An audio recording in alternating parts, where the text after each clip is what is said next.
The dust hadn't even settled from the hoofbeats when Cassandra May Thornfield realized she'd just stolen the wrong horse. Standing in the moonlit corral behind Murphy's saloon in Copper Ridge, she stared at the magnificent black stallion before her, easily worth 3 times what she needed to pay off her family's debt. This wasn't just any horse. This was the kind of animal that belonged to someone important, someone dangerous, someone who would definitely come looking for it. Before we jump back in, tell us where you're tuning in from, and if this story touches you, make sure you're subscribed, because tomorrow I've saved something extra special for you. But it was too late now. The sound of approaching voices from the saloon meant she had seconds to decide: return the horse and face whatever consequences awaited her family's failing ranch, or take her chances with whatever storm this theft would bring. She chose the storm. 3 days earlier, Cassandra had been sitting in the cramped office of Copper Ridge Bank, watching her world crumble with each word that fell from banker Harold Wickham's thin lips. The foreclosure papers lay spread across his mahogany desk like a death sentence written in legal terminology.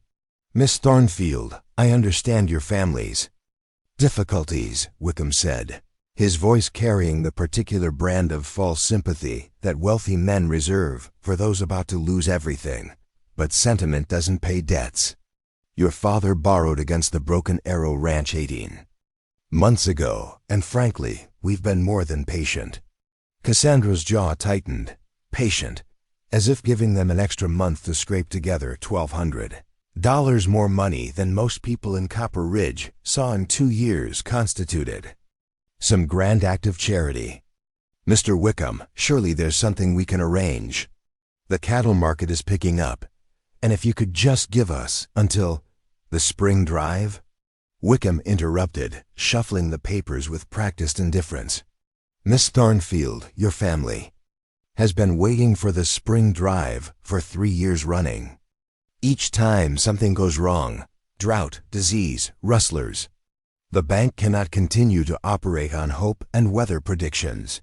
She wanted to argue, to fight, to slam her fist on his pristine desk and tell him exactly what she thought of his patience. Instead, she sat perfectly still, her hands folded in her lap, because losing her temper wouldn't save the ranch. Nothing would save the ranch. Not legally, anyway. The Broken Arrow had been in her family for 37 years. Her grandfather, Thomas Thornfield, had claimed the land during the Great Cattle Boom, built the house with his own hands, and raised her father, Samuel, to work the land with the same fierce pride that had carried their family through floods, droughts, and the occasional band of cattle thieves. When consumption had taken her mother 5 years ago, it was the ranch that had sustained them, given them purpose, kept them moving forward. Now Samuel Thornfield lay bedridden in that same house, his lungs ravaged by the same disease that had claimed his wife, leaving Cassandra to face their creditors alone. At 23, she had become the sole caretaker of both her father and the failing ranch, watching helplessly as medical bills mounted and cattle prices dropped. "I need time," she said finally, her voice barely above a whisper. "You have 2 weeks, Wickham replied, sliding the foreclosure notice across the desk. "Pay the full amount by month's end, or the property transfers to the bank." "I'm sorry, Miss Thornfield, but business is business." The ride back to the ranch felt longer than usual, each mile marker reminding Cassandra of how far she was from any solution to her family's problems. The Broken Arrow sat in a valley between 2 ridges, accessible only by a narrow trail that wound through scrub oak and mesquite. It had always felt protected, hidden away from the world's troubles. Today it felt isolated, cut off from any hope of salvation. Her father was asleep when she arrived, his breathing shallow and labored. She sat beside his bed for a long time, listening to the sound that had become the soundtrack of their lives, the wet, rattling cough that meant Samuel Thornfield was slowly drowning in his own lungs. "How'd it go, darling?" he asked when he finally stirred, though his eyes remained closed. "Fine, Papa, just fine. the lie came easily. He had enough to worry about without adding their financial ruin to his concerns. That evening, Cassandra sat on the front porch, watching the sun disappear behind the western ridge. She had made lists, calculated figures, explored every legal option she could think of. The arithmetic was merciless. Even if she sold every head of cattle on the ranch, every piece of equipment, every stick of furniture, she would still fall short by several $100s. She needed money, and she needed it fast. More money than any honest work in Copper Ridge would provide. The idea came to her gradually, the way dangerous ideas often do, not as a sudden revelation, but as a whisper that grows louder each time you tell yourself you'd never actually consider it. She had heard the stories, of course. Everyone in Copper Ridge had heard about the horse trading that went on in the back rooms of Murphy's saloon. Rich men from the back east would bring their prized animals through town, showing them off like trophies before heading to the big auctions in San Antonio or Houston. She had also heard that some of those horses disappeared between towns. Nothing that could be proven, nothing that brought the law down on anyone in particular, but enough to suggest that a person with the right skills and wrong morals could make quite a bit of money very quickly. Cassandra had grown up around horses. Her father had taught her to ride before she could properly walk, and she had always possessed an almost supernatural ability to calm even the most temperamental animals. She could read their moods, anticipate their movements, and had never met a horse she couldn't handle. But stealing was another matter entirely. She spent 2 days arguing with herself, finding reasons why it wouldn't work, why she couldn't possibly go through with such a plan. Then she found her father collapsed in the kitchen, blood frothing from his lips, and all her moral arguments suddenly seemed like luxuries. She couldn't afford. The doctor's visit cost them their last $15. His prognosis was grimmer than ever. Samuel needed better medicine, more care, and most importantly, he needed to be somewhere warm and dry during the coming winter months. All things that required money they didn't have. That night, Cassandra made her decision. She spent the following day in town, making careful observations. Murphy's saloon sat at the end of Copper Ridge's main street, a 2-story building with a large corral out back where travelers could stable their horses for the night. The setup was perfect for her purposes. The corral was far enough from the main building that sounds wouldn't carry, but close enough to the road that a quick escape would be possible. She watched the patterns, noting when the stable boy made his rounds, when the last customers typically stumbled out of the saloon, when the streets emptied for the night. She identified the routes out of town that would offer the best cover, the places where she could hide a stolen horse until she could transport it to one of the trading posts further south. Most importantly, she studied the horses themselves. Not all of them would be worth the risk. She needed something valuable enough to solve her family's financial problems, but not so distinctive that it would be immediately recognizable throughout the territory. On her 3rd night of surveillance, she saw him arrive. The man rode into town just after sunset, sitting atop a black stallion that seemed to absorb the fading light. Even from a distance, Cassandra could see that this was no ordinary horse. The animal moved with a fluid grace that spoke of exceptional breeding, its coat gleaming like polished obsidian, its bearing proud and alert. The rider dismounted with the easy confidence of a man accustomed to being noticed. He was tall, broad-shouldered, with dark hair that brushed his collar and clothes that marked him as someone with money, not the flashy wealth of a city dandy, but the quiet prosperity of a man who had earned his fortune through his own efforts. He handed the stallion's reins to the stable boy with casual authority, the kind of gesture that suggested both the horse and the service were worth more than most people's annual income. Then he disappeared into Murphy's saloon, leaving Cassandra to contemplate what she was about to do. The stallion was perfect. Clearly valuable, obviously well-bred, but without any distinctive markings that would make it immediately identifiable. More importantly, its owner appeared to be traveling alone. which meant there would be no companions to sound an immediate alarm when the theft was discovered. She waited until well past midnight, until the last drunken cowboy had stumbled home, and the saloon had gone dark. The stable boy had retired hours earlier, and the streets lay empty under a crescent moon that provided just enough light to navigate by. Moving carefully through the shadows, Cassandra made her way to the corral. Behind Murphy's, the stallion stood apart from the other horses, its posture alert despite the late hour. As she approached, the animal's ears pricked forward, but it showed no signs of alarm. "Easy, boy," she whispered, extending her hand palm up in the universal gesture of equine friendship. "I'm not going to hurt you." The stallion stepped forward, sniffing her fingers with delicate curiosity. His manner suggested intelligence and good training, exactly what she would need for the difficult ride ahead. Working quickly but quietly, Cassandra slipped a halter over the stallion's head. The animal accepted the restraint without resistance, further proof of his exceptional temperament. She had brought her own saddle, a lighter rig that would be more suitable for fast travel, and the stallion stood perfectly still as she secured it in place.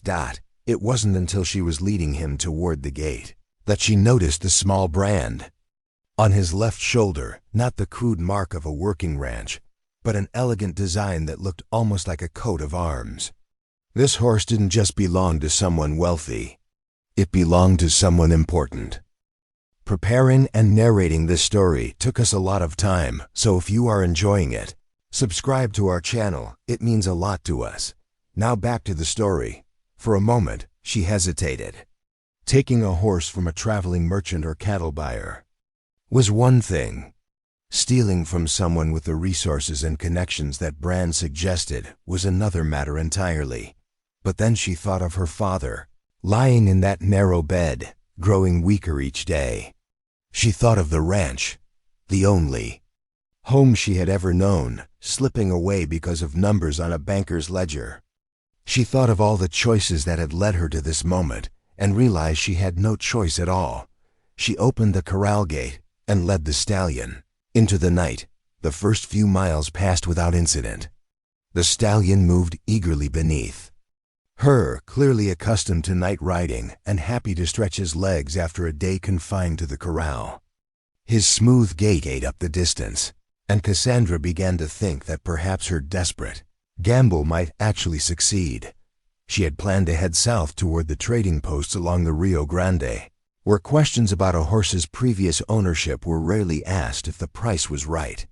From there, she could make her way back to Copper Ridge with enough money to pay off the ranch and secure proper medical care for her father.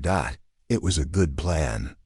It might even have worked, if not for the sound of pursuing hoofbeats that reached her ears just as the sun was beginning to rise over the eastern mountains. She turned in the saddle, scanning the trail behind her, and saw a lone rider approaching at a hard gallop. Even at a distance, she recognized the confident posture, the determined set of his shoulders. The stallion's owner had discovered the theft and was coming after his property. Cassandra leaned forward, urging the stallion into a run.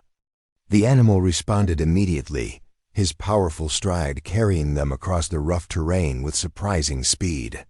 For a few precious minutes, she thought they might outrun their pursuer, but the man behind her was an excellent rider, mounted on what was obviously another quality horse.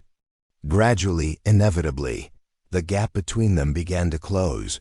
When he was close enough that she could hear his horse's labored breathing, Cassandra made a decision that would change everything. Instead of continuing to run, instead of pushing the situation toward its logical, violent conclusion, she pulled the stallion to a halt and turned to face her pursuer.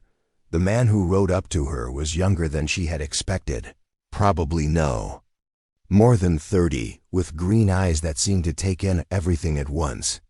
His dark hair was disheveled from the hard ride, and dust coated his clothes, but his manner remained calm and controlled. "Ma'am," he said, touching the brim of his hat in a gesture that struck her as absurdly polite under the circumstances. "I believe you have something that belongs to me." Cassandra straightened in the saddle, meeting his gaze directly. "I believe you're mistaken, sir. This horse came to me of his own free will." The man's mouth quivered upward in what might have been amusement. "Is that so?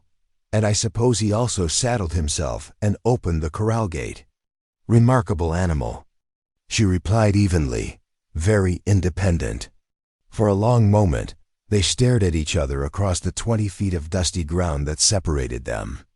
Cassandra found herself studying his face, noting the laugh lines around his eyes, the strong jaw, the way he held himself with casual authority that spoke of a man accustomed to being obeyed. "What's your name?" he asked suddenly. The question caught her off guard. She had expected anger, threats, possibly violence. She had not expected casual conversation. "What's yours?" She countered. "I asked first." "Cassandra Thornfield." Thornfield.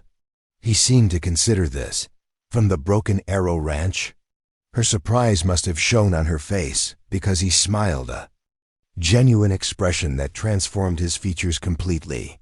"Word travels fast in a small territory, Miss Thornfield, especially when it concerns a beautiful woman trying to save her family's ranch." Heat rose in her cheeks, though whether from embarrassment or something else, she couldn't say. "If you know about my situation, then you understand why I can't simply return your horse." "I understand desperation," he said quietly. "I've been there myself. But stealing horses is a hanging offense in Texas, Miss Thornfield, even when the thief is as lovely as you are." The words hung in the desert air between them like a challenge. Cassandra felt her heart hammering against her ribs, but she kept her voice steady when she replied, "Then I suppose you'll have to catch me first." Before he could respond, she wheeled the stallion around and spurred him forward, gambling everything on one final desperate flight. The horse exploded into motion, his powerful hindquarters bunching as he launched them across a shallow ravine that cut through the landscape. Behind her, she heard the man curse, the first crack in his composed demeanor followed by the thunder of pursuit. But the stallion beneath her was magnificent, bred for speed and endurance, and he seemed to sense the urgency of their flight. His hooves found purchase on loose shale, navigating treacherous ground with the shoe-footedness of a mountain goat. The chase lasted another hour, winding through a maze of canyons and mesas that Cassandra knew like her own backyard. She had explored this country as a child, following her father on hunting trips and cattle drives, learning every hidden trail and secret passage. Now that knowledge served her well, guiding them through terrain that would challenge even an experienced rider. But the stallion's owner proved to be more than experienced. He stayed with her through every twist and turn, matching her pace across ground that should have broken lesser horsemen. When she finally pulled up at the edge of a steep drop-off, breathing hard, he was less than 50 yards behind. "Impressive riding, Miss Thornfield," he called out, his voice carrying easily across the distance. "But you're trapped now. Nowhere left to run." She turned to face him, and this time she could see the sheen of sweat on his forehead, the way his shirt clung to his chest. The chase had cost him something too. "What's your name?" she asked again, buying time while she considered her options. "Jackson Reeves," he replied, walking his horse slowly forward. "And before you ask, yes, I'm one of the Reeves from the R Ranch up in Montana Territory." Cassandra's blood turned to ice water. The R was legendary throughout the West, one of the largest cattle operations in the territory, owned by a family with connections that reached all the way to Washington, D.C. She hadn't just stolen a horse from a wealthy man, she'd stolen from cattle royalty. "I see that name means something to you," Jackson observed, still approaching at that careful, non-threatening pace. "Good. Then you understand that the situation has gotten considerably more complicated than a simple case of horse theft."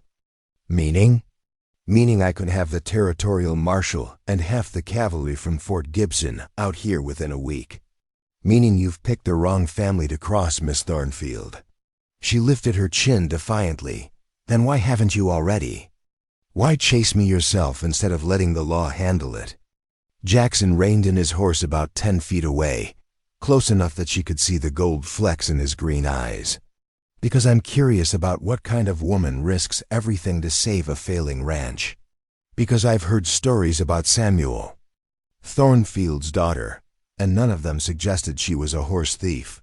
What kind of stories? The kind that say she can gentle a wild Mustang with nothing but patience and sugar cubes. The kind that say she once rode 40 miles through a blizzard to fetch a doctor for a neighbor's sick child. The kind that say she's been holding her family together through sheer force of will since her mother died. Cassandra stared at him, unsettled by how much he knew about her life. You seem remarkably well informed about the affairs of strangers, Mr. Reeves. I make it my business to know what's happening in the territory, especially when it involves people who might be useful to me. Useful? Jackson dismounted, his movements fluid and controlled. Step down, Miss Thornfield. We need to talk, and it's difficult to have a proper conversation when you're poised to bolt at the first sign of trouble. I'm fine where I am, thank you. I'm not going to hurt you. His tone was matter-of-fact, as if the idea was so absurd it didn't warrant consideration. If I wanted you dead or arrested, you'd already be both. Something in his manner convinced her, against her better judgment. Cassandra swung down from the saddle, though she kept the stallion between herself and Jackson as a potential barrier.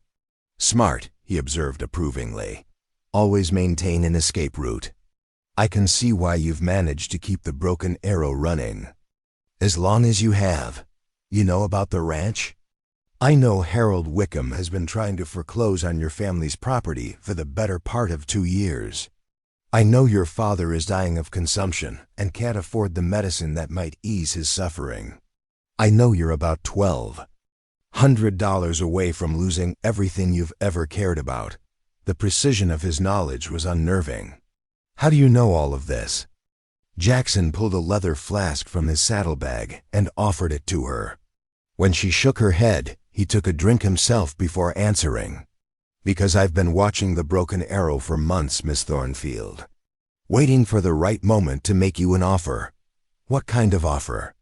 The kind that would solve all your financial problems and give you everything you need to save your father and your ranch.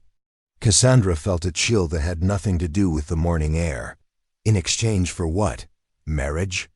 The word hit her like a physical blow. She took an involuntary step backward, her hand tightening on the stallion's reins. You're insane. Jackson's expression remained perfectly calm. I'm practical. I need a wife, you need money. It's a business arrangement. That benefits both parties. You can't be serious. I'm entirely serious. The Triple R covers nearly 200,000 acres, Miss Thornfield. It employs over 300 men and runs 40,000 head of cattle. That kind of operation requires a woman who understands ranching, someone who can handle the responsibilities that come with being the wife of a major landowner. There are plenty of women who would marry you for your money without forcing them into it.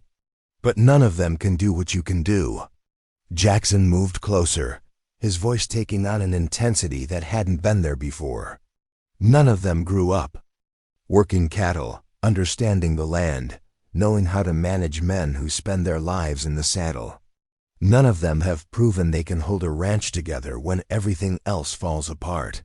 So you've been stalking me like some kind of predator, waiting for me to become desperate enough to accept your proposal? I've been waiting for you to realize that we can help each other. Your theft of Shadow here, he gestured toward the stallion, simply moved up my timeline. Shadow? His name is Shadow. Finest horse I've ever owned, worth about $3,000 at auction. Cassandra's knees nearly buckled. $3,000. More than twice what she needed to save the ranch. I can see you're doing the mathematics, Jackson continued. $3,000 would pay off your debts, provide proper medical care for your father, and leave you enough to operate the Broken Arrow for years to come. What exactly are you proposing? Marry me. Come to Montana Territory as my wife. In exchange, I'll transfer ownership of the Broken Arrow back to your family, clear and free of all debts. I'll also ensure your father receives the best medical care available, whether he chooses to come north with us or remain in Texas. The offer was too good, too perfectly tailored to her needs. What's the catch? No catch. Just the normal expectations that come with marriage. And if I refuse? Jackson's expression hardened slightly. Then I turn you over to the territorial marshal for horse theft. You hang, your father dies alone, and Wickham takes the ranch anyway. The cold calculation behind his words chilled her, more than any threat could have. This wasn't passion or desperation speaking. It was pure business logic, as if he were negotiating the purchase of breeding stock. You're giving me no choice at all. I'm giving you the only choice that matters. The question is whether you're smart enough to take it. Cassandra walked to the edge of the cliff, staring out over the vast expanse of Texas landscape that stretched toward the horizon. Somewhere out there lay the Broken Arrow, her father, and everything she had ever known. The life Jackson offered represented safety, security, and survival, but also exile from the only world she understood. "Why me?" she asked without turning around. "With your wealth and position, you could have any woman you wanted. Why go to such lengths to trap someone who clearly doesn't want to marry you?" Because most women see the triple R as a prize to be won. They see the big house, the servants, the social position. They don't see the 18-hour days during calving season, the months spent living in lime camps during roundup, the loneliness of running an empire in country where your nearest neighbor is 50 miles away. She turned to face him. "And you think I would see those things differently? I think you understand that ranching isn't a game played by rich men for their amusement. I think you know what it means to sacrifice everything for the land and the animals in your care. I think you're the kind of woman who could be a true partner instead of just another responsibility I have to manage.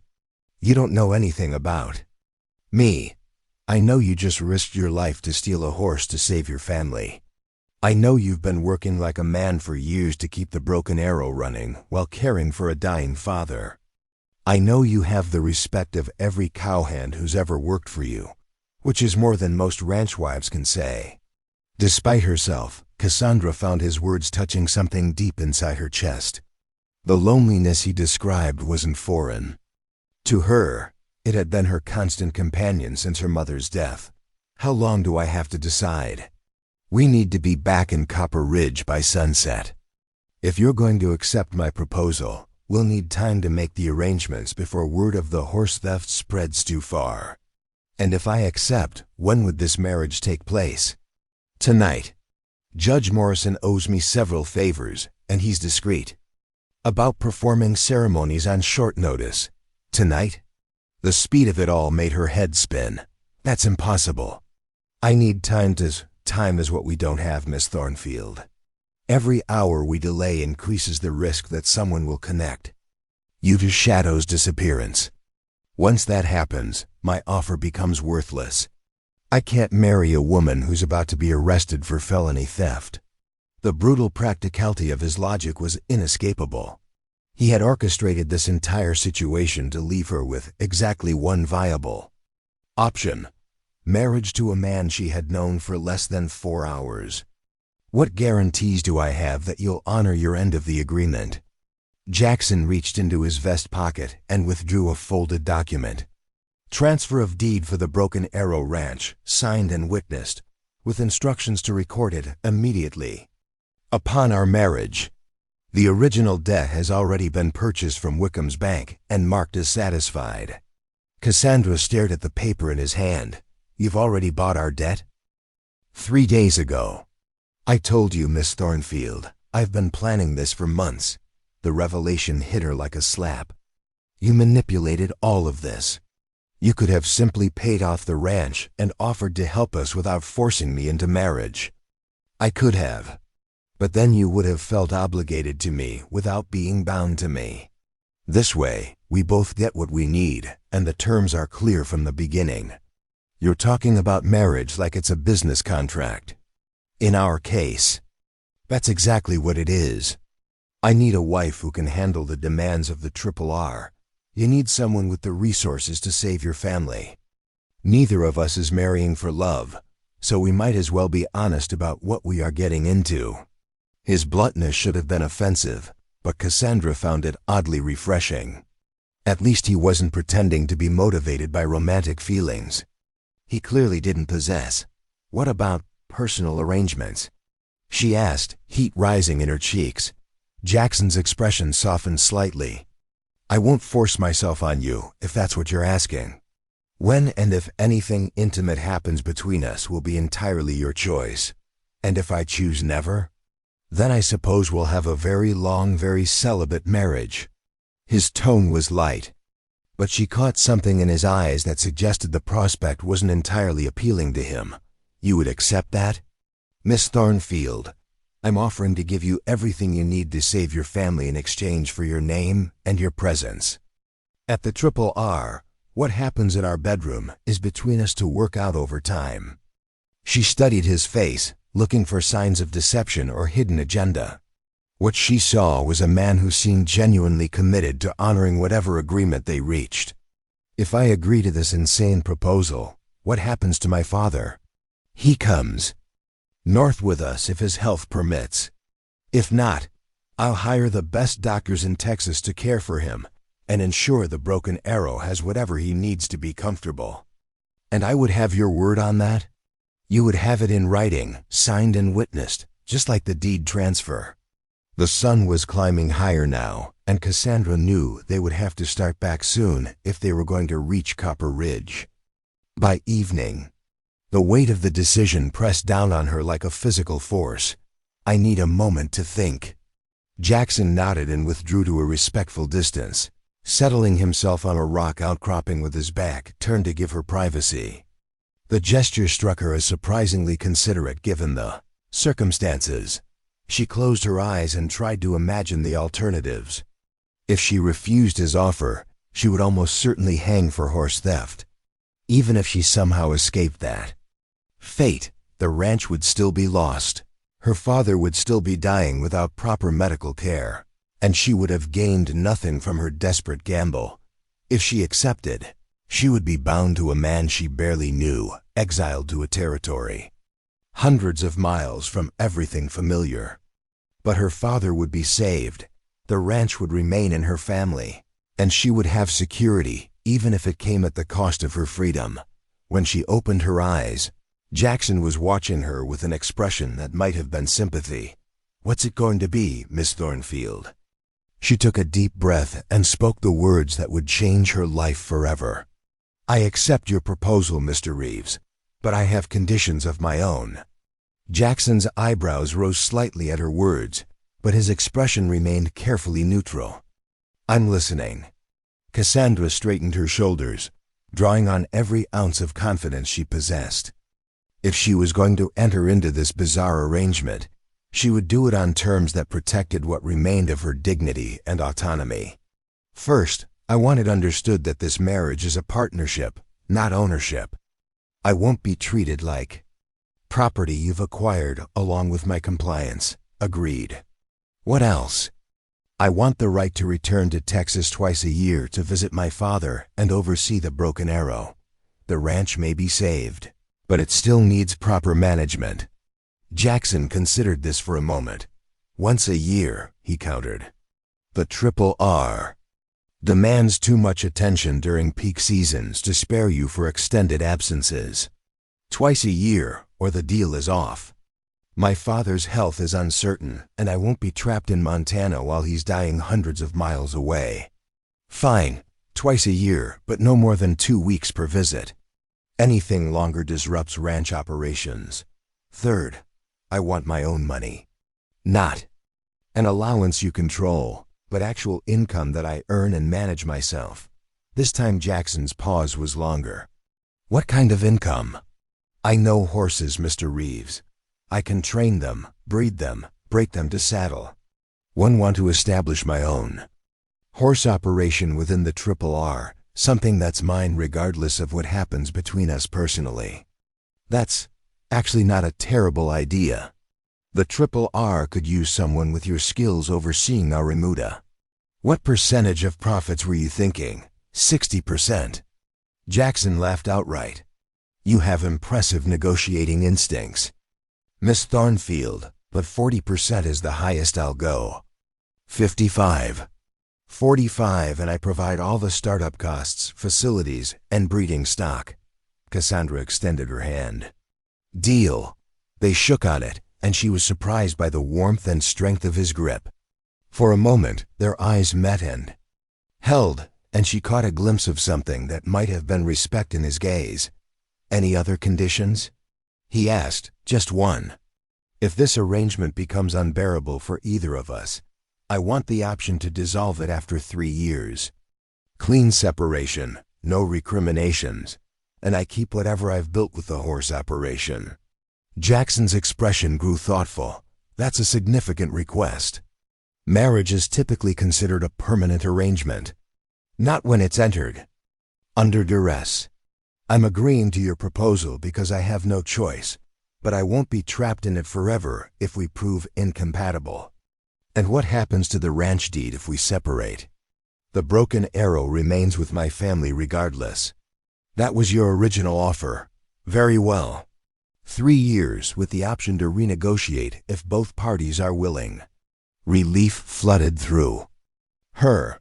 Having an escape clause, even a distant one, made the prospect of marriage to a stranger slightly more bearable. Then we have an agreement, Mr. Reeves. Jackson, he corrected. Given that we're about to become husband and wife, I think we can dispense with formalities. The word husband sent an unexpected shiver down her spine. In a few hours, this man would have legal rights over every aspect of her life. The fact that he had promised not to exercise those rights was somewhat comforting, but the reality of her situation was still overwhelming. We should head back, Jackson said, checking the position of the sun. We have arrangements to make, and I'd prefer to complete this business before too many people start asking questions about where we've been. The ride back to Copper Ridge passed in relative silence, both of them lost in their own thoughts. Shadow moved easily beneath Cassandra, his smooth gait a reminder of just how much was at stake. She had started the morning as a desperate horse thief and would end it as the wife of one of the wealthiest men in the territory. As they crested the final ridge overlooking the town, Jackson spoke for the first time in an hour. Your father will need to be told. How do you think he'll react to our sudden engagement? Cassandra had been dreading this conversation. Samuel Thornfield was a proud man who had always insisted on meeting his obligations through honest work. Learning that his daughter had resorted to horse theft to save the ranch would devastate him. Learning that she was marrying a stranger to escape the consequences might kill him outright. He'll hate it, she said honestly. But he'll understand the necessity once I explain the alternative. We'll need a believable story about how we met. Something that doesn't involve you stealing my horse. What do you suggest? We met at Murphy's saloon last night. I was passing through town and struck up a conversation with the most beautiful woman I'd ever seen. One thing led to another, and by morning I knew I couldn't leave without making you my wife. That's absurd. No one will believe. We fell in love that quickly. People believe what they want to believe, especially when it involves romance. The important thing is giving them a story that explains our hasty marriage without raising uncomfortable questions. They entered Copper Ridge from the north, taking a route that avoided the main street where they might be seen together too early. Jackson had clearly thought through every detail of their deception. Where are we meeting Judge Morrison? Cassandra asked. His private residence. He owes me enough favors to keep this quiet until we're ready to announce it publicly. And when will that be? Tomorrow morning when we leave for Montana Territory. By the time anyone thinks to question the circumstances, we'll be long gone. The cold efficiency of his planning was both impressive and unsettling. Jackson Reeves was a man who left nothing to chance, which probably explained how he had built an empire in some of the harshest country on the continent. They separated at the edge of town, agreeing to meet at Judge Morrison's house at 8 o'clock that evening. Cassandra watched Jackson ride toward the hotel where he had presumably spent the previous night, then turned shadow toward home. The familiar sight of the Broken Arrow buildings brought tears to her eyes. In a few hours, she would be leaving this place, possibly forever. Every landmark, the weathered barn where she had learned to milk cows, the corral where her father had taught her to ride, the kitchen garden her mother had planted represented a piece of her identity that she was about to sacrifice. Her father was awake when she entered the house, propped up in bed with a cup of coffee cooling on the nightstand beside him. "You're back early," he observed, his voice hoarse from the constant coughing. "I thought you were planning to spend the day in town. Papa, we need to talk." Something in her tone must have alerted him, because his eyes sharpened despite the fever that had been his constant companion for weeks. "What's happened?" Cassandra sat on the edge of his bed and took his weathered hand in both of hers. "I've found a way to save the ranch." "What kind of way?" She had rehearsed this conversation during the ride home, but now that the moment had arrived, the words stuck in her throat. "How do you tell your father that you're about to marry a stranger to prevent yourself from hanging for horse theft?" "I'm getting married, Papa." Samuel Thornfield stared at her for a long moment, then started to laugh, a sound that quickly dissolved into a fit of coughing that left him gasping for breath. "Married?" He wheezed when he could speak again. "To who? You haven't courted anyone." "Since Billy Morrison left for California 3 years ago. His name is Jackson Reeves. He owns the Triple R Ranch up in Montana Territory." "Montana Territory?" "Cassie, what aren't you telling me?" She had forgotten how impossible it was to deceive her father. Samuel Thornfield had spent 63 years reading people and situations, and his illness hadn't dulled his instincts. "He's offered to pay off our debts in exchange for marriage. It's a business arrangement." "What kind of business arrangement requires my daughter to marry a man she doesn't love?" "The kind that keeps you alive and saves our home." The words came out harsher than she intended, but she was tired of pretending that their situation wasn't desperate. Samuel's expression grew grave. "How bad are things, Cassie? And don't lie to me this time." She told him everything: the meeting with Wickham, the foreclosure papers, the impossible arithmetic of their debts. She did not tell him about stealing Shadow or the circumstances of her meeting with Jackson. Some truths were too dangerous to share, even with family. When she finished, her father lay back against his pillows with his eyes closed. For a moment, she thought he had fallen asleep, but then he spoke without opening his eyes. "This man, Jackson Reeves. What kind of man is he? Wealthy, powerful, practical?" She paused, searching for the right words. "Not cruel, I think. But not sentimental either. Will he treat you well?" "He's promised not to force himself on me. Beyond that, I suppose we'll have to see." Samuel opened his eyes and studied her face. "You don't have to do this, daughter. There are other ways." "There are no other ways, Papa. This is the only choice that saves both you and the ranch. I'd rather die than see you trapped in a loveless marriage for my sake. And I'd rather live in a loveless marriage than watch you die from lack of proper medical care." She squeezed his hand. "Besides, who says it has to be loveless forever? People have built good marriages on less promising foundations. When is this wedding supposed to take place?" "Tonight." "Tonight?" Samuel struggled to sit up. "Cassie, that's impossible. I can barely stand, let alone attend a wedding. Judge Morrison is coming here. You won't have to go anywhere." "Here? In this house?" "Jackson thought it would be easier for you." Her father's expression softened slightly. That was considerate of him. He seems to understand the importance of family. They spent the rest of the afternoon making preparations. Cassandra packed a single trunk with her most essential belongings, trying to choose items that would remind her of home during the long exile ahead. Her mother's jewelry, a few books, the quilt that had covered her bed since childhood tangible. Connections to the life she was leaving behind. Samuel insisted on getting dressed for the ceremony, though the effort left him exhausted and pale. Cassandra helped him into his best suit, the one he had worn to her mother's funeral, and combed his gray hair until it lay flat against his skull. "You look handsome, Papa. And you look beautiful, daughter. Even under these circumstances, you deserve to look beautiful on your wedding day." She had forgotten about her own appearance until that moment. Her riding dress was dusty from the morning's adventures, and her hair had come loose from its pins during the chase across the desert. Hardly appropriate attire for a wedding, even one born of desperation. "I should change." "Wear your mother's blue dress," Samuel suggested. "The one she wore to the harvest dance the year we met. It should fit you now." Cassandra had never worn her mother's clothes before. They had seemed too sacred to disturb, but tonight felt like an occasion that warranted breaking old rules.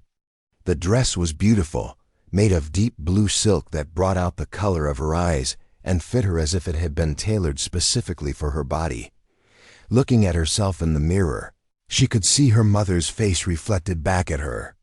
The same high cheekbones, the same stubborn chin, the same eyes that could sparkle with laughter or flash with anger depending on the circumstances.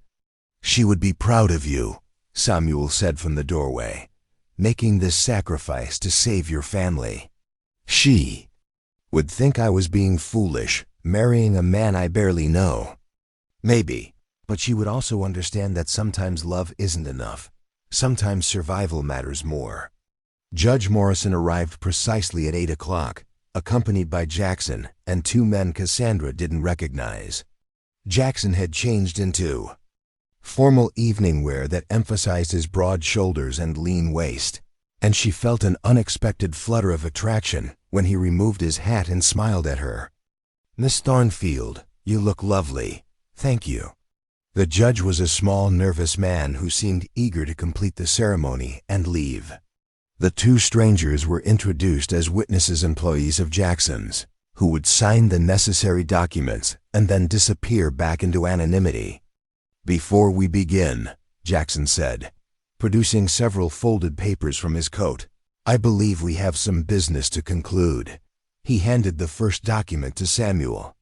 "The deed transfer for the Broken Arrow Ranch, signed and witnessed, transferring ownership back to the Thornfield family free and clear of all encumbrances." Samuel's hands shook as he examined the paper. "Is this legal?" "Completely legal. Your daughter will sign it as part of the marriage contract, but ownership reverts to you immediately." The second document was a bank draft made out to the best medical practice in San Antonio. "For your father's ongoing care," Jackson explained to Cassandra. "The doctors there specialize in consumption cases." The third paper was a contract outlining their personal agreement, the horse operation, the visiting rights, the 3-year escape clause.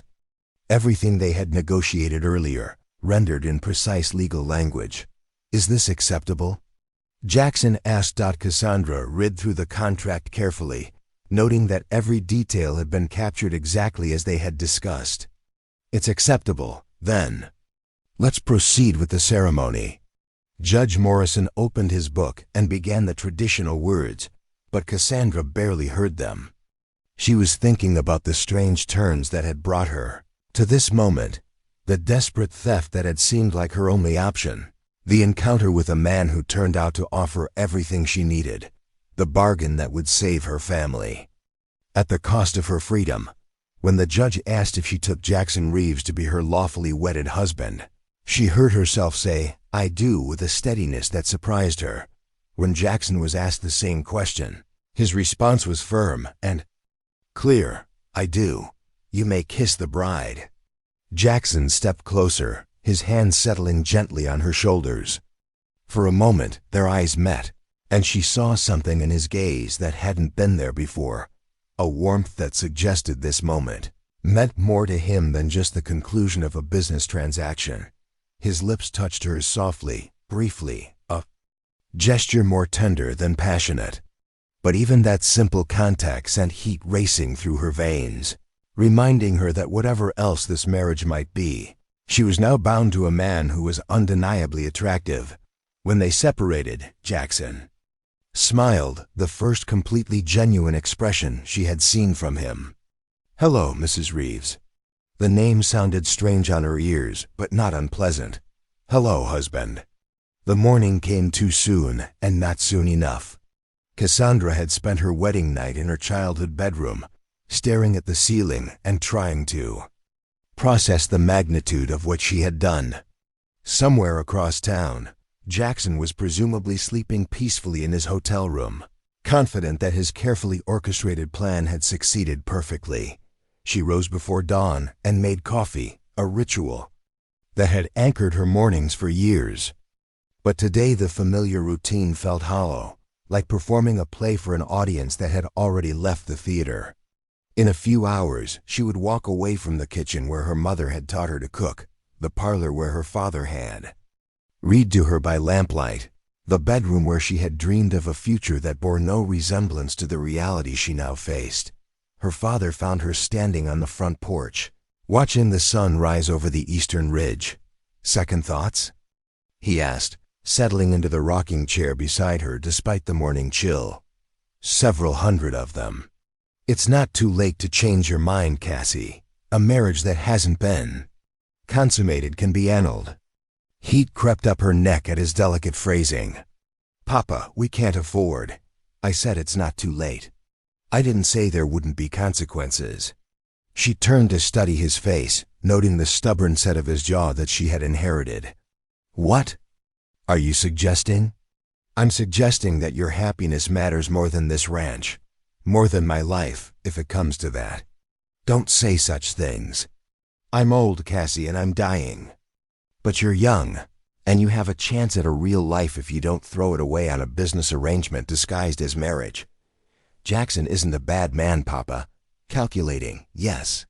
Cold, perhaps, but not cruel. That's not the same as being a good husband. Maybe good husbands are a luxury I can't afford."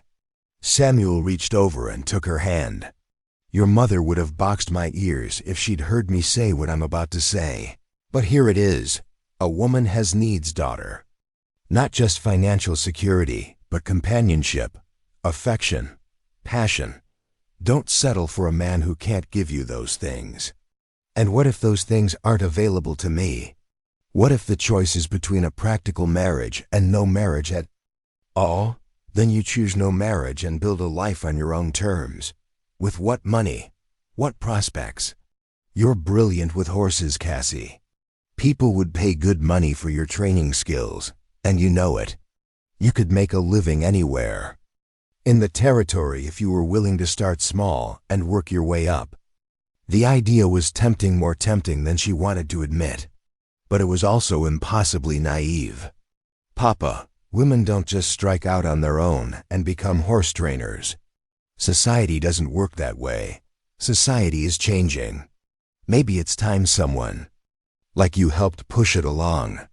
Before she could respond, the sound of approaching horses interrupted their conversation.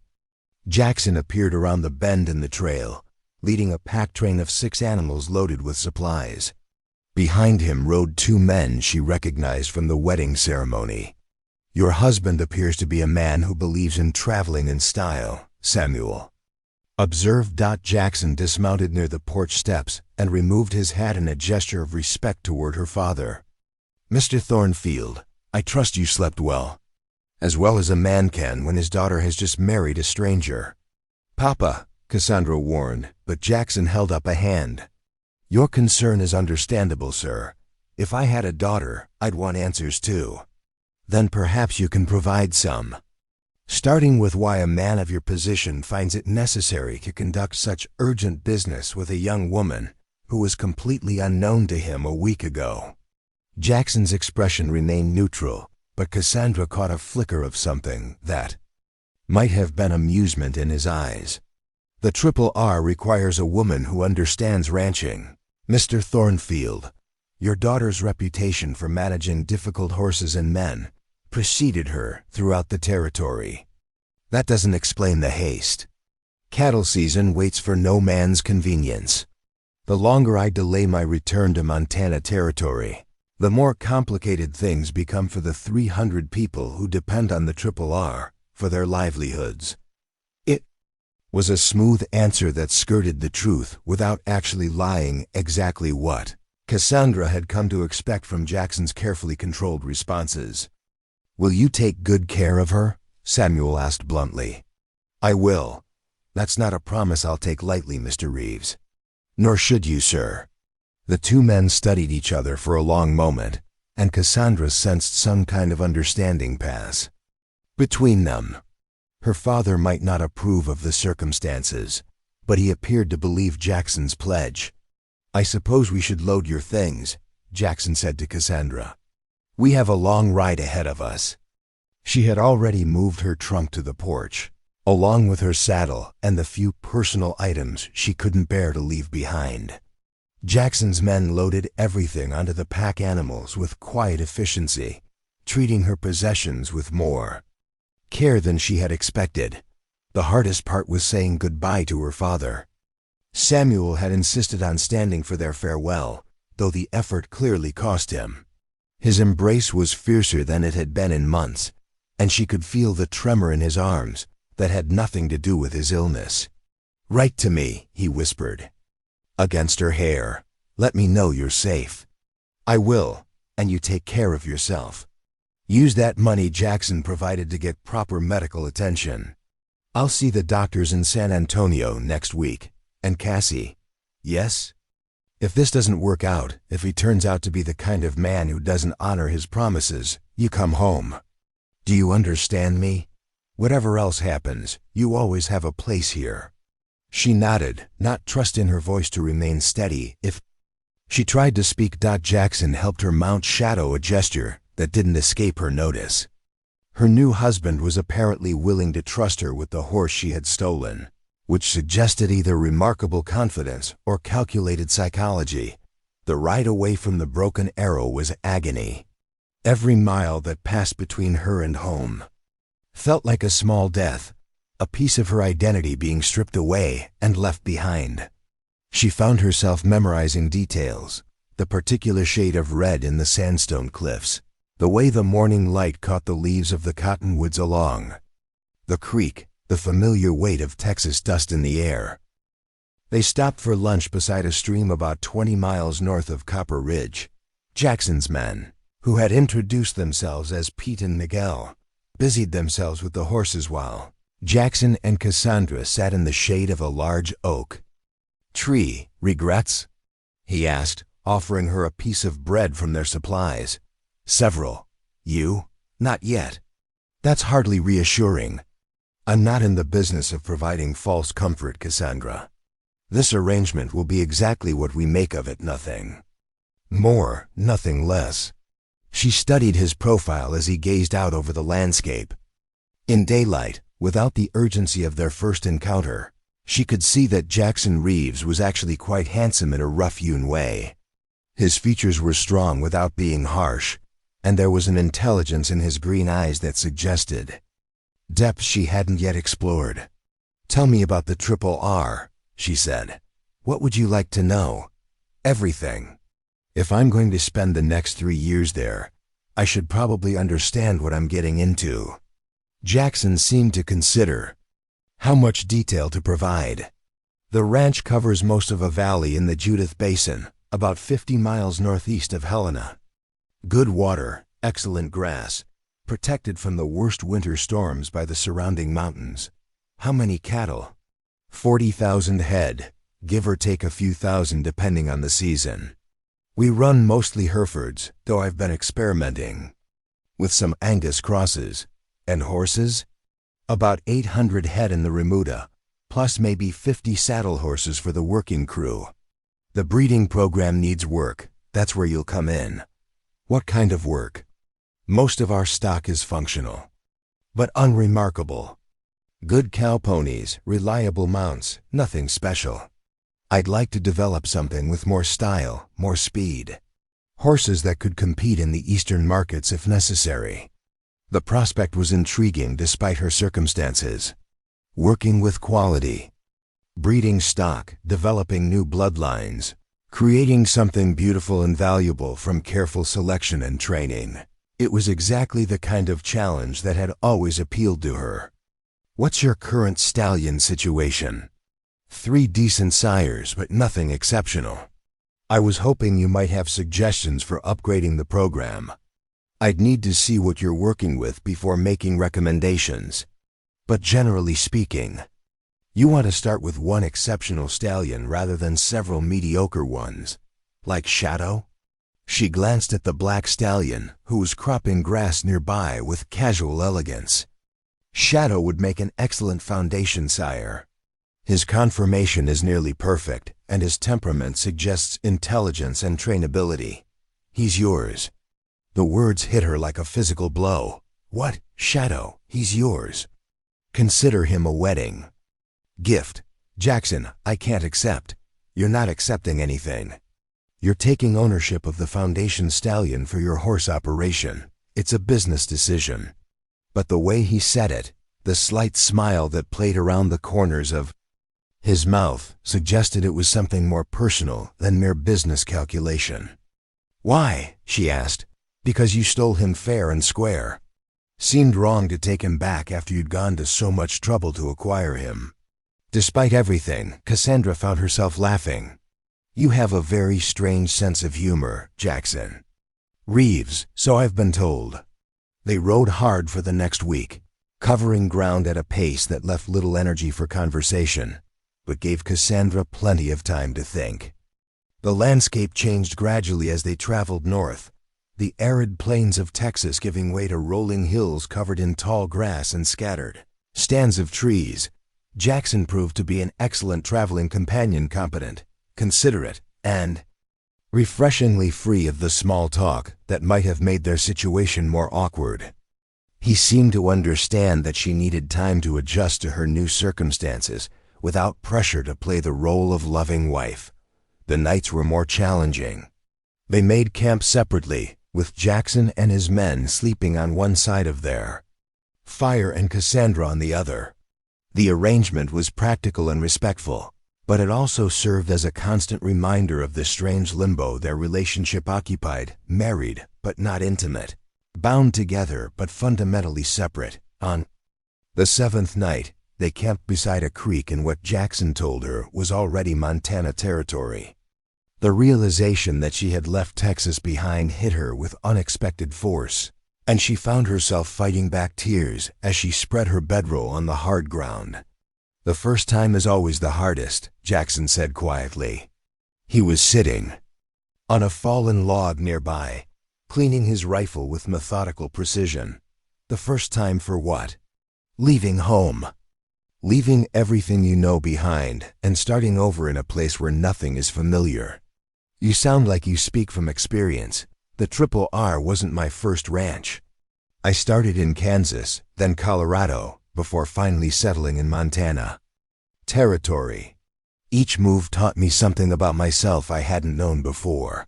What did this move teach you? Jackson looked up from his rifle, meeting her eyes across the small distance that separated them. I learned that some risks are worth taking, even when you can't predict the outcome. And some aren't, most aren't, but the ones that are, those are the moves that change everything. Is that what this is? A risk worth taking? Ask me again in 3 years. That night, for the first time since their wedding, Cassandra fell asleep easily. Something in Jackson's tone, in the way he had spoken about risk and change, had eased a knot of anxiety she hadn't realized she'd been carrying. The next morning brought their first glimpse of the Triple R. The ranch spread across a vast valley like a small city, with buildings scattered across several acres of cleared ground. The main house was larger than anything Cassandra had seen outside of San Antonio, a 2-story structure built of local stone with a wide veranda that wrapped around 3 sides. But it was the horses that took her breath away, hundreds of them. Dotted the pastures that stretched toward the mountains, their coats gleaming in the morning sunlight. Even at a distance, she could see that these were quality animals, well fed, well cared for, bred for both beauty and function. "Welcome to the Triple R," Jackson said, watching her reaction with obvious satisfaction.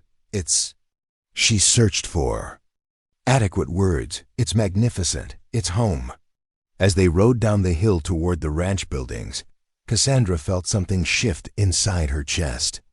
For the first time since agreeing to this strange marriage, she began to think that maybe, just maybe, she might actually be able to build something worthwhile. Here, the future stretched before her like the Montana landscape itself, vast, challenging, and full of possibilities she was only beginning to imagine. The moment they rode through the gates of the Triple R, Cassandra understood why Jackson commanded such respect throughout the territory. This wasn't just a ranch, it was a carefully orchestrated empire that hummed with quiet efficiency. Cowboys tipped their hats as Jackson passed, their greetings respectful but familiar. The buildings were well maintained without being ostentatious, practical structures built to withstand the harsh Montana winters. Even the corral showed signs of thoughtful planning, positioned to take advantage of natural windbreaks and water sources, but it was the people who truly impressed her. Unlike many large operations where workers kept their heads down and avoided eye contact with the boss, the Triple R crew seemed genuinely pleased to see Jackson return. These weren't men who feared their employer, they respected him. "Mr. Reeves," a weathered cowboy with graying hair hurried toward them, his face creased with relief. "Thank God you're back. We've got problems with the north pasture fence, and that new stallion you bought in Denver has been raising hell with the Mares." "Easy, Frank," Jackson said, dismounting with fluid grace. "One crisis at a time. First, I'd like you to meet my wife. Cassandra, this is Frank Morrison, my foreman." "Frank, Mrs. Cassandra Reeves." Frank's mouth fell open slightly before he recovered his composure and swept off his hat. "Ma'am, I mean Mrs. Reeves, congratulations to you both. We weren't expecting ... It was a rather sudden courtship," Jackson said smoothly. "Mrs. Reeves will be taking over management of our horse breeding program." "Yes, sir, ma'am." Frank's eyes flicked between them, clearly trying to process this unexpected development. "Should I have the hands to prepare the guest room in the main house?" "The master bedroom will be fine," Jackson replied, and Cassandra felt heat creep up her neck. She had been wondering about the sleeping arrangements, but hadn't expected him to address the question so publicly. Frank nodded and hurried away, probably eager to spread the news that their bachelor boss had returned with a wife. Cassandra could practically see the speculation spreading through the ranch like wildfire. "That wasn't embarrassing at all," she muttered. "Would you prefer I announce to the entire crew that our marriage is strictly a business arrangement? I imagine that would generate even more interesting conversations." Point taken. Jackson led her toward the main house, which loomed even larger up close. The wraparound porch was furnished with comfortable chairs and a porch swing that suggested evenings spent watching the sunset over the mountains. It was the kind of home she had dreamed of as a girl, solid, welcoming, built to last generations. "It's beautiful," she said. "My mother designed it." She had strong opinions about how a ranch house should look. "Had consumption 5 years ago, same as your mother." The quiet pain in his voice surprised her. She had begun to think of Jackson as someone who kept his emotions locked away, but the mention of his mother revealed a crack in that carefully controlled facade. "I'm sorry. She would have liked you. Mother always said the Triple R needed a woman's touch to make it complete." He opened the front door and gestured for her to enter first. The interior was even more impressive than the exterior high ceilings. Polished wooden floors, furniture that managed to be both elegant and practical. But it was clearly a bachelor's domain, lacking the small touches that made a house feel like a home. "Mrs. Henderson," Jackson called, "we have a guest." A plump woman with kind eyes and flour-dusted hands emerged from what was presumably the kitchen. She took one look at Cassandra and Jackson together and broke into a delighted smile. "Mr. Jackson, you didn't tell us you were bringing home a wife." The courtship was rather brief. "Mrs. Henderson, meet Cassandra Reeves." "Cassandra, Mrs. Henderson keeps this place running and makes the best apple pie in Montana Territory." Mrs. Henderson beamed and wiped her hands on her apron before extending one to Cassandra. "Such a pleasure, dear. And what a beauty you are. Mr. Jackson certainly has excellent taste." "Thank you, Mrs. Henderson. The house is lovely." "Oh, it's been needing a woman's presence for years. Mr. Jackson does his best, but men don't notice things like fresh flowers or proper curtains. You'll make all the difference." The conversation continued for several more minutes, with Mrs. Henderson chattering about meal schedules and household routines, while Cassandra nodded and smiled and tried not to think about how temporary her presence here would be. Eventually, Jackson rescued her from the domestic details. "Perhaps you'd like to see our room and freshen up before dinner?" "Our room?" she asked when they were out of Mrs. Henderson's hearing range. "The master bedroom." "As I told Frank, married couples typically share sleeping quarters." "Yes, but we're not, that is. Our arrangement doesn't necessarily require." "The bedroom has a sitting area with a comfortable sofa," Jackson said calmly. "You're welcome to whatever sleeping arrangements make you most comfortable." Relief flooded through her. She had been dreading this moment since their wedding night, uncertain how to navigate the intimate expectations of marriage when their relationship was anything but intimate.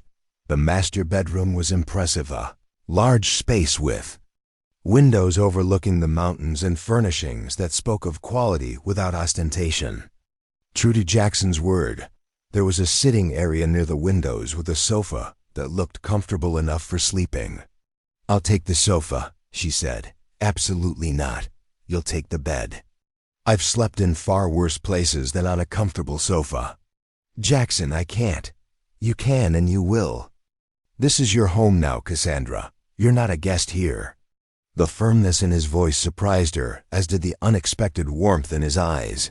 For a moment, she caught a glimpse of the man beneath the careful control, someone who genuinely wanted her to feel welcome despite the unusual circumstances of their marriage. "Thank you. Dinner is at 7. That gives you a couple of hours to settle in and rest from the journey." He left her alone in the room, and Cassandra sank into a chair by the window. The view was spectacular, rolling pastures dotted with cattle and horses, mountains rising in the distance like purple sentinels. It was a beautiful country, the kind of landscape that could make a person forget their troubles if they let it.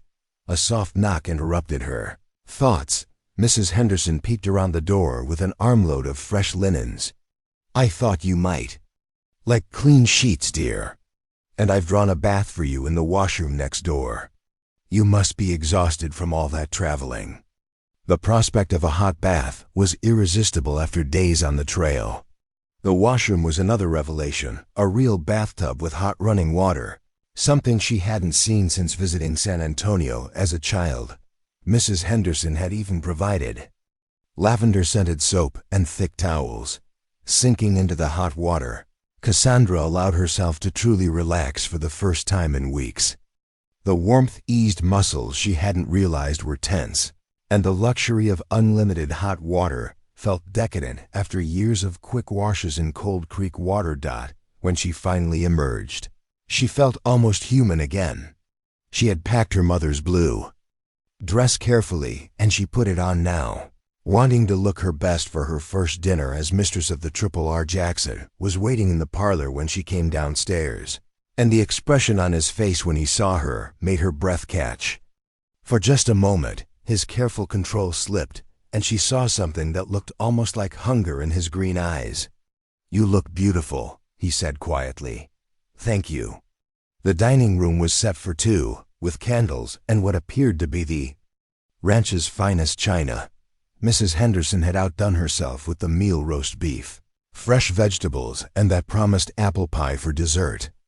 "Tell me about the breeding program," Cassandra said as they ate. "What bloodlines are you working with currently?" Jackson seemed grateful for the business topic. Mostly local stock crossed with some thoroughbred lines I brought in from Kentucky. The results have been adequate, but not exceptional. What's your goal? Cattle horses or something more versatile? I'd like to develop a line that can handle ranch work, but also has the speed and refinement for racing if necessary. The eastern markets are starting to pay premium prices for quality western horses. That's ambitious. You'd need to start with exceptional foundation stock and be very selective about breeding choices. Hence my interest in your expertise. They talked horses throughout the meal, and Cassandra found herself genuinely engaged for the first time since leaving Texas. Jackson clearly knew his business, but he also recognized the limits of his knowledge and seemed genuinely interested. In her opinions, "I'd like to see the current stock tomorrow," she said, "and the facilities you have for training, of course. I should warn you, though the crew might be a bit skeptical at first. They're not accustomed to taking direction from women. I've dealt with skeptical cowboys before. I'm sure you have. But these men have been working the Triple R for years. They have their own ways of doing things. Are you having second thoughts about giving me authority over the horse program?"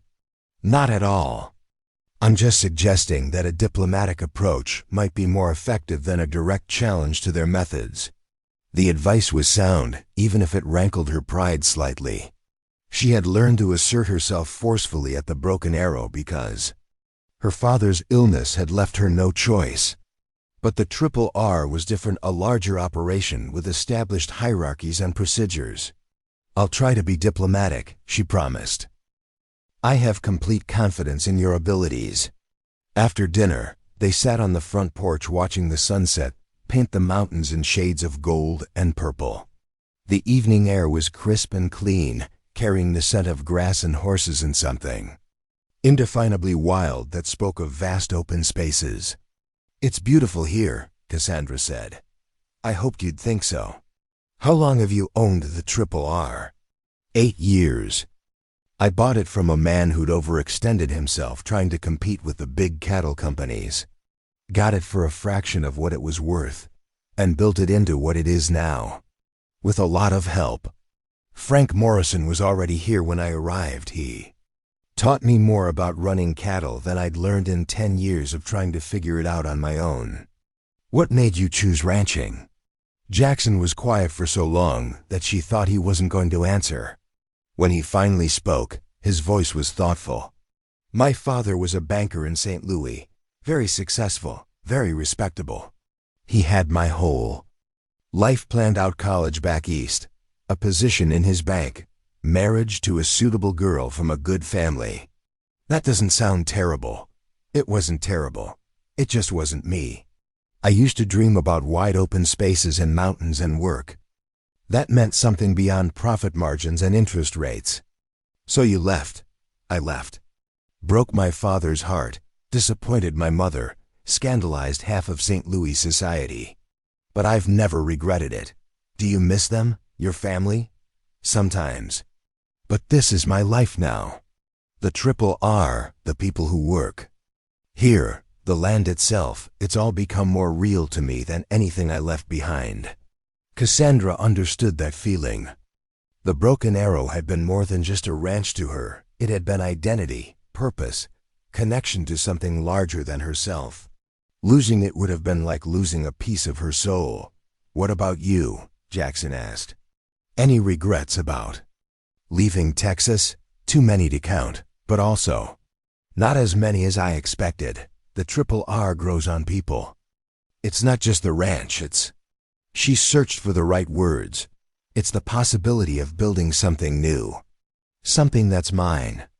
"Ours," Jackson corrected gently. The word hung between them, laden with implications neither of them was quite ready to explore.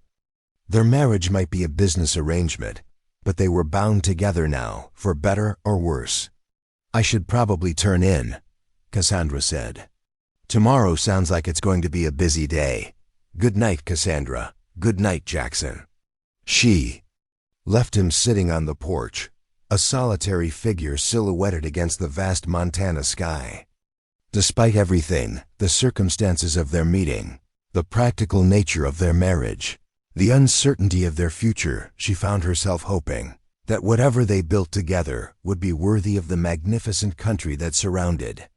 Then the master bedroom felt less overwhelming on her second visit. Mrs. Henderson had turned down the bed and left a pitcher of fresh water on the washstand. Simple comforts, but they spoke of care and attention that had been missing from Cassandra's life for years. She settled onto the sofa with a quilt Mrs. Henderson had provided, but sleep eluded her. Through the windows, she could see lights scattered across the ranch buildings and hear the distant sound of men talking, laughing. It was the sound of a community, a place where people belonged. For the first time since leaving Texas, Cassandra allowed herself to hope that she might belong here too. Dawn at the Triple R came with the sound of activity men calling to each other, horses snorting in the corrals, the distant lowing of cattle. Cassandra woke to find Jackson already gone from the room, though she could smell coffee drifting up from the kitchen below. She dressed quickly in her most practical riding clothes and made her way downstairs. Mrs. Henderson was bustling around the kitchen, preparing what appeared to be enough breakfast to feed a small army. "Good morning, dear. Mr. Jackson is already out with the men, but he said to tell you he'll meet you at the main corral after breakfast. Coffee? Please." Cassandra accepted the steaming cup gratefully. "Mrs. Henderson, how many people work here?" "Oh, it varies with the season. Right now we've got about 40 hands, plus the kitchen help and house staff. During roundup, we might have 60 or 70 men." The scale was staggering. The Broken Arrow had never employed more than 6 hands at its peak, and most years they had made do with 3 or 4. Managing the personnel alone would be a full-time job. "Has Mr. Jackson ever been married before?" Cassandra asked, trying to sound casual. Mrs. Henderson's face grew thoughtful. "No, dear. Oh, there have been women who set their caps for him over the years, pretty girls from Helena, and even some from back east who came out visiting. But he never seemed interested in settling down. What changed, do you think?" "Well, I couldn't say for certain, but—" Mrs. Henderson lowered her voice conspiratorially. "I think he finally realized that a man can build the finest ranch in the territory, but without someone to share it with, it's just a pretty place to be lonely." The observation struck closer to home than Cassandra expected. She had felt that same loneliness at the Broken Arrow, the sense that success meant nothing without someone to appreciate it with you. After breakfast, she made her way to the main corral, where she found Jackson in conversation with Frank Morrison and 2 other men she hadn't met. They looked up as she approached, their expressions politely curious. "Gentlemen," Jackson said, "I'd like you to meet my wife, Cassandra. She'll be taking over our horse breeding program. Cassandra, this is Tom Bradley, our head wrangler, and Jim Santos, who handles the breaking and training." Both men touched their hats respectfully, but she could see the skepticism in their eyes. They were wondering what a woman, especially a young, inexperienced-looking woman, could possibly teach them about horses. "Mrs. Reeves," Tom said carefully, "Frank here tells us you've got some ideas about improving our bloodlines."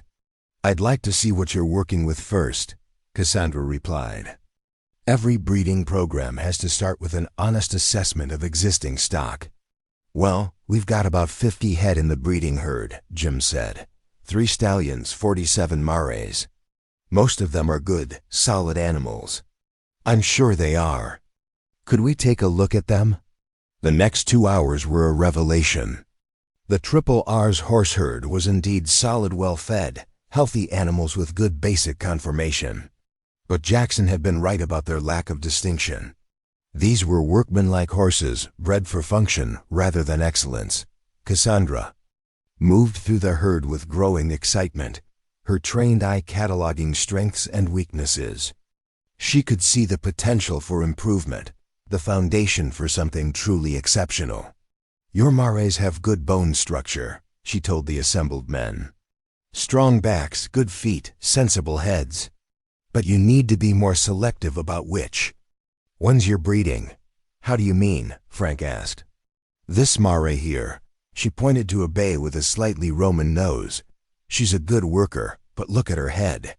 That profile isn't going to improve your bloodline. And this one, she moved to a chestnut with a beautiful face, but poor rear leg conformation. She's lovely to look at, but her offspring will have structural problems. Tom Bradley's expression shifted from skepticism to interest. So you'd call some of the breeding stock? I'd be very selective about which Mares get bred and to which stallions. You want to breed your best to your best and hope the offspring surpass both parents. What about the stallions? Jim asked. Let me see them. The 3 stallions were pastured separately, and Cassandra examined each one carefully. The first was a solid bay, good conformation, calm temperament, but nothing exceptional. The second was a flashy paint with beautiful markings, but questionable legs. The third made her breath catch. He was a magnificent gray, probably 16 hands high, with the kind of presence that marked truly exceptional horses. His head was aristocratic, his movement fluid and powerful, his entire bearing speaking of quality bloodlines. Where did you get him? She asked Jackson. Denver, 3 months ago. Cost me more than I care to admit. He was worth every penny. This horse could be the foundation of something extraordinary. That's what the seller claimed. But he's been nothing but trouble since he arrived. Won't let anyone handle him properly, fights with the other horses, refuses to settle into any kind of routine. Cassandra studied the gray stallion more carefully. He was standing apart from the other horses, head high, ears pricked forward in an attitude of constant alertness. Not aggressive, she realized, but profoundly unhappy. He's lonely, she said suddenly. Lonely? Frank snorted. He's got 2 other stallions for company. Those aren't his companions, they're his competition. In the wild, a stallion like this would have a band of Mares, a purpose, a place in the social structure. Here, he's isolated and bored. So what? Do you suggest? Jackson asked. Let me work with him. One-on-one, no pressure, just getting him used to human partnership instead of human domination. Tom Bradley looked dubious. Ma'am, with respect, that horse has put 2 experienced hands in the hospital. He's not what you'd call gentle. I'm not interested in making him gentle. I want to make him cooperative. There's a difference? Jim asked. All the difference in the world. A gentle horse submits because he's been broken down. A cooperative horse chooses to work with you because he trusts you. Jackson was studying her face with that intense focus she was learning to recognize. How long would you need? Give me 2 weeks with him. If I can't establish a working relationship by then, we'll try a different approach. And if he hurts you, he won't. Horses don't hurt people out of malice. They hurt people who frighten them, or threaten them, or force them into situations they don't understand. The men exchanged glances that clearly said they thought she was crazy, but Jackson nodded slowly. 2 weeks. But I want someone watching at all times, and if I think you're in danger, the experiment ends immediately. Agreed. They spent the rest of the morning touring the other facilities, the training corrals, the feed barns, the tack rooms stocked with equipment that represented more money than the Broken Arrow had seen in years. Everything was well organized and efficiently run, but Cassandra could see opportunities for improvement. Your training corrals are too small, she told Jackson as they walked back toward the main house for lunch. Horses learn better when they have room to move naturally. Those corrals have worked fine for 8 years. I'm sure they have, but you want more than fine now, don't you? Jackson stopped walking and turned to face her. What exactly are you proposing? Build me a round pen 60 feet across with good footing and high enough walls that a horse can't jump out, but low enough that I can work from outside if necessary. Also, I'll need a separate paddock for the gray stallion, somewhere he can see the mares, but not reach them. That's a significant investment for a 2-week experiment. It's not just for the experiment. It's for the future of your breeding program. You can't develop exceptional horses using ordinary methods. They stared at each other across a few feet of Montana dust, and Cassandra realized this was a test. Jackson was gauging whether she truly understood what she was talking about, or if she was simply making impressive-sounding demands. How much would these improvements cost? He asked finally. The round pen, maybe $300 if you have the crew do the work. The paddock, another $100. Materials and labor. And in return? In return, I'll give you horses that will make the Triple R famous throughout the territory. Horses that Eastern buyers will pay premium prices for. Horses that will make your current stock look like plow animals. That's quite a promise. I don't make promises I can't keep. Jackson was quiet for a long moment, his green eyes studying her face as if trying to read her thoughts. Then he smiled, not the polite, controlled expression she had grown accustomed to, but something genuine and warm, frank. He called to his foreman. Get a crew together. We're building Mrs. Reeves a round pen. The next few days passed in a blur of activity. Cassandra threw herself into planning the new facilities, while getting to know the existing horses and the men who worked with them. To her surprise, once the cowboys realized she actually knew what she was talking about, most of them proved eager to learn new methods. Tom Bradley, in particular, turned out to be an excellent student. He had good instincts with horses, but had never been taught to think about training as anything more than breaking an animal's will to resist. Watch his ears, Cassandra told him as they worked with a young gelding in one of the existing corrals. See how they're flicking back and forth? He's listening to you, trying to understand what you want. The moment you start fighting with him instead of teaching him, those ears will pin back and he'll stop trying to cooperate. I never thought about it that way, Tom admitted. Always figured you had to show them who was boss right from the start. You do have to establish leadership. But there's a difference between being a leader and being a bully. A good leader makes his followers want to follow. The round pen took shape quickly under Frank Morrison's supervision. The crew clearly took pride in their work, and several of them offered suggestions for improvements that showed they understood what Cassandra was trying to accomplish. Jackson appeared regularly to check on the progress, but he didn't interfere or second-guess her decisions. She found his quiet confidence in her abilities both surprising and oddly touching. On the 4th day, as she was supervising the installation of the gate hardware, he appeared at her elbow with 2 cups of coffee. Taking a break, he suggested. Just making sure they get the gate mechanism right. If it sticks or makes noise, it could spook a horse at a crucial moment. You think of everything, don't you? I think of everything that could go wrong. It's the only way to prevent most of the problems before they happen. They stood in comfortable silence, watching the crew work.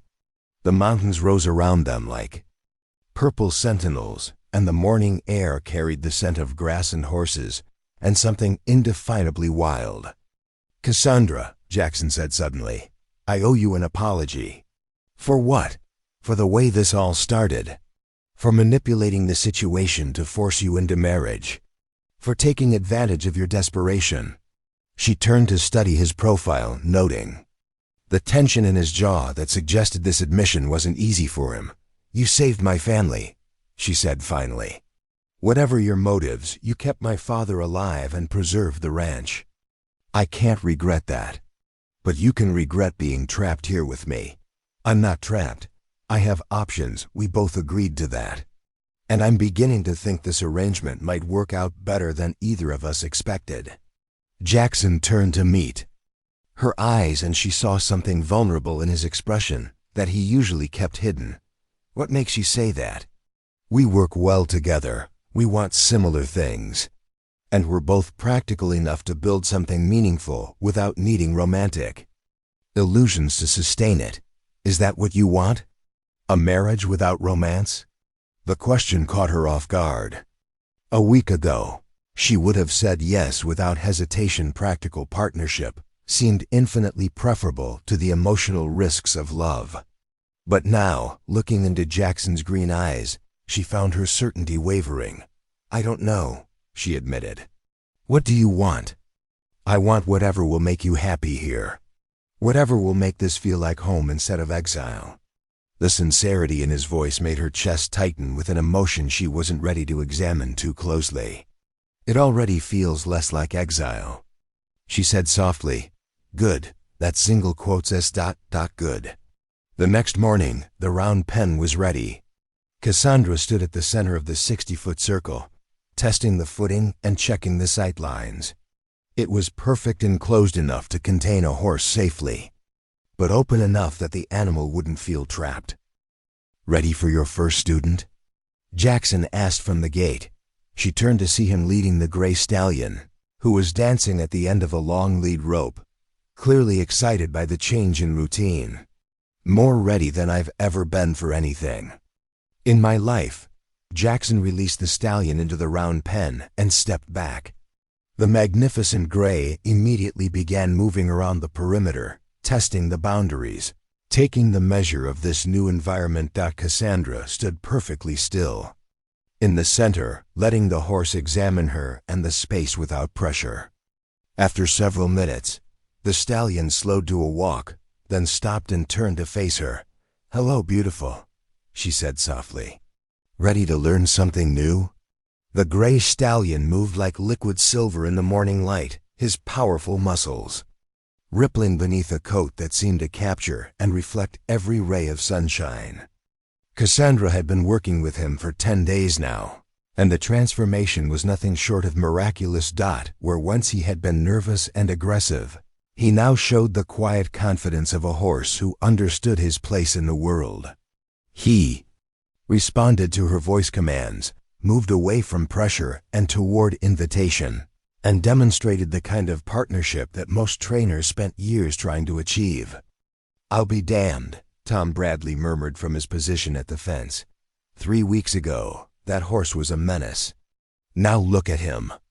Jackson stood beside Tom, his arms folded on the top rail of the round pen, watching his wife work with an expression of undisguised admiration. Over the past 2 weeks, he had witnessed something extraordinary, not just the transformation of a difficult horse, but the emergence of Cassandra's true confidence and skill. "Walk on, Sterling," Cassandra called softly, and the stallion moved into a flowing walk around the perimeter of the pen. She had named him Sterling after his silver coat, and the horse seemed to approve of the dignified moniker. "And halt!" Sterling stopped immediately, turning to face her with ears pricked forward in alert attention. "Come here, beautiful." The stallion walked directly to her, lowering his magnificent head to accept the gentle scratch behind his ears. That had become their ritual greeting. "Show off," Jackson called, and Cassandra turned toward him with a grin that made his heart skip in a way that was becoming dangerously familiar. "Jealous?" "Absolutely. That horse gets more of your attention than I do." The teasing comment slipped out before he could stop it, revealing more of his feelings than he had intended. But instead of the embarrassment he expected, Cassandra's expression grew thoughtful. "That could be remedied," she said quietly. The words hung in the air between them, laden with possibilities that both frightened and excited him. Their marriage had begun as a business arrangement, but somewhere in the past 2 weeks, it had started becoming something else entirely. "Mrs. Reeves." Frank Morrison's voice cut through the moment like a blade. "Mrs. Reeves, you need to come quick." Cassandra immediately led Sterling to the gate and slipped out of the round pen. "What's wrong, Frank?" "Rider coming hard from the south. Looks like young Billy Patterson from town. He's pushing his horse something fierce." Jackson was already moving toward his own horse. Bad news traveled fast in a ranching country, and a hard-riding messenger usually meant serious trouble. Billy Patterson pulled up in front of the main house in a cloud of dust, his horse lathered and blowing hard. The boy couldn't have been more than 16, and his face was white with exhaustion and whatever news he carried. Mr. Reeves, Mrs. Reeves. I got a telegram for you from Texas. Cassandra's blood turned to ice. Telegrams from Texas could only mean one thing: news about her father. With shaking hands, she took the yellow paper and unfolded it. Samuel Thornfield passed peacefully yesterday. Stop, doctor says nitrogen monoxide. Suffering, stop, funeral arrangements awaiting. Your instructions, stop, deepest sympathies. Stop, Dr. Harrison. The world seemed to tilt sideways. She read the words 3 times, but they refused to make sense. Her father couldn't be dead. She had just left him 2 weeks ago, and he had been weak but stable. Cassandra. Jackson's voice seemed to come from very far away. She looked up to find him watching her with concern, and realized she was swaying on her feet. Papa's gone, she whispered. Doc Jackson was beside her in an instant, his strong arms catching her as her knees buckled. She found herself pressed against his chest, breathing in the familiar scent of leather and soap and something uniquely him. I'm sorry, he said softly. I'm so very sorry. The tears came then, hot and fierce and unstoppable. She wept for her father, for the words left unsaid, for the future they would never share. But mostly she wept for the crushing guilt that she hadn't been there when he needed her most. I should have stayed, she sobbed against Jackson's shirt. I should never have left him alone. You couldn't have known. And you gave him the greatest gift possible, the knowledge that you were safe and the ranch was saved. But I wasn't there. You were where he wanted you to be, living your life, building your future. No father wants his child to watch him die. Jackson held her until the worst of the grief passed, his hand stroking her hair with surprising gentleness. When she finally pulled away, his shirt was damp with her tears, but his expression held nothing but compassion. We need to leave for Texas immediately, she said, wiping her eyes with the back of her hand. Of course. I'll have the men prepare. No. The word came out sharper than she intended. I need to go alone. This is family business. Jackson's expression grew carefully neutral. Cassandra, you don't have to. Yes, I do. I need to bury my father and settle his affairs. I need time to grieve properly. And I need to figure out what comes next. What do you mean? She met his eyes directly, knowing that what she said next would determine the future of their unusual marriage. I mean, I need to decide whether I'm coming back. The words hit Jackson like a physical blow. He had known this moment might come, had even agreed to it in their original arrangement, but he hadn't expected it to hurt quite so much. I see. Do you? Because I'm not sure I do. Cassandra wrapped her arms around herself, suddenly cold. Despite the warm morning air. When we married, I thought I knew exactly what I wanted. Security, stability, a practical arrangement that would benefit us both. But being here, working with the horses, living in your house, sharing meals with you, what? It's become real, Jackson. This marriage, this life, this place, it's become real to me in ways I never expected. And I don't know if that's because I'm genuinely happy here or because I'm grateful to you for saving my family. Jackson studied her face, seeing the confusion and pain that went far deeper than grief for her father. What would convince you? I don't know. Time maybe, distance, a chance to think clearly without feeling obligated to you for everything you've done. And if you decide not to come back, then you'll be free to find a wife who can love you the way you deserve to be loved. The irony of her words wasn't lost on Jackson. He had entered this marriage believing he wanted a practical partnership, someone to help him run the ranch without the complications of romantic love. But somewhere in the past 2 weeks, he had fallen completely and irrevocably in love with his own wife. How long? He asked. I don't know. A month, maybe 2. However long it takes to settle everything and figure out where I belong. And if I asked you to stay, if I told you that losing you would be worse than anything I've ever faced? Cassandra's breath caught at the raw honesty in his voice. Is that what you're telling me? Jackson looked at this remarkable woman who had turned his orderly world upside down in the space of 2 weeks. He thought about the way she laughed when Sterling did something particularly clever, the concentration on her face when she was working with a difficult horse, the unconscious grace with which she had taken over the running of his household. He thought about waking up every morning knowing she was there, and the prospect of a future without her felt like stepping into darkness. I'm telling you that somewhere between the moment you stole my horse and right now, you managed to steal something much more valuable. What's that? My heart. He smiled, remembering their first encounter in the desert. Fair trade, Darlin. The endearment hung in the air between them, loaded with everything they had been too careful to say. Cassandra felt her own heart skip at the warmth in his voice, the love shining in his green eyes. Jackson, go to Texas, he said quietly. Bury your father, settle your affairs, take all the time you need to think.